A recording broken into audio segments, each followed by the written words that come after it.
नमस्कार, मैं हूं प्रेम शर्मा और आप देख रहे हैं डीएनएस न्यूज नेटवर्क। मध्य पूर्व से इस वक्त की बड़ी खबर। ईरान और अमेरिका के बीच तनाव अब और ज्यादा खतरनाक मोड़ लेता दिख रहा है।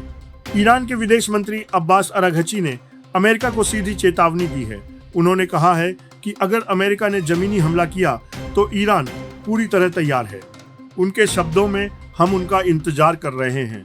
अराघची ने साफ किया कि ईरान खुद जमीनी युद्ध नहीं चाहता, लेकिन अगर ऐसा हुआ तो वह मुंहतोड़ जवाब देने में सक्षम है।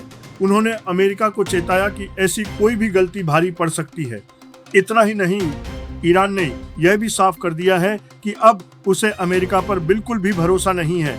2015 के परमाणु समझौते का जिक्र करते हुए अराघची ने कहा कि अमेरिका पहले भी डील से पीछे हट चुका है, इसलिए अब किसी नई बातचीत पर भरोसा करना मुश्किल है।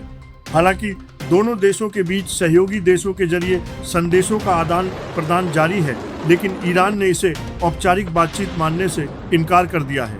वहीं दूसरी तरफ अमेरिकी राष्ट्रपति डोनाल्ड ट्रंप का दावा है कि यह युद्ध अब अपने अंतिम चरण में है। उन्होंने कहा है कि अगले 2 से 3 हफ्तों में युद्ध खत्म हो सकता है।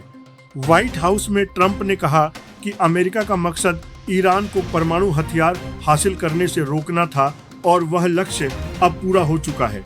उन्होंने यह भी कहा कि अगर समझौता हो जाता है तो यह युद्ध और जल्दी खत्म हो सकता है। लेकिन इस बीच एक बड़ी चिंता भी सामने आई है। यूनाइटेड नेशंस डेवलपमेंट प्रोग्राम की रिपोर्ट के मुताबिक यह संघर्ष अब पूरे मध्य पूर्व की अर्थव्यवस्था के लिए बड़ा खतरा बन गया है। रिपोर्ट के कुछ चौंकाने वाले आंकड़े पूरे क्षेत्र की जीडीपी 3.7% से 6% तक गिर सकती है। करीब 18 लाख करोड़ रुपए का नुकसान हो सकता है। हॉर्मुज स्ट्रेट से जहाजों की आवाजाही 70% से ज्यादा घट चुकी है। कच्चे तेल की कीमत $120 प्रति बैरल तक पहुंच गई है और 16 से 36 लाख नौकरियों पर खतरा मंडरा रहा है। यानी साफ है कि यह टकराव अब सिर्फ 2 देशों तक सीमित नहीं रहा, बल्कि पूरी दुनिया की अर्थव्यवस्था पर असर डाल सकता है। अब बड़ा सवाल यही है, क्या आने वाले दिनों में यह तनाव कम होगा या दुनिया एक बड़े युद्ध की ओर बढ़ रही है?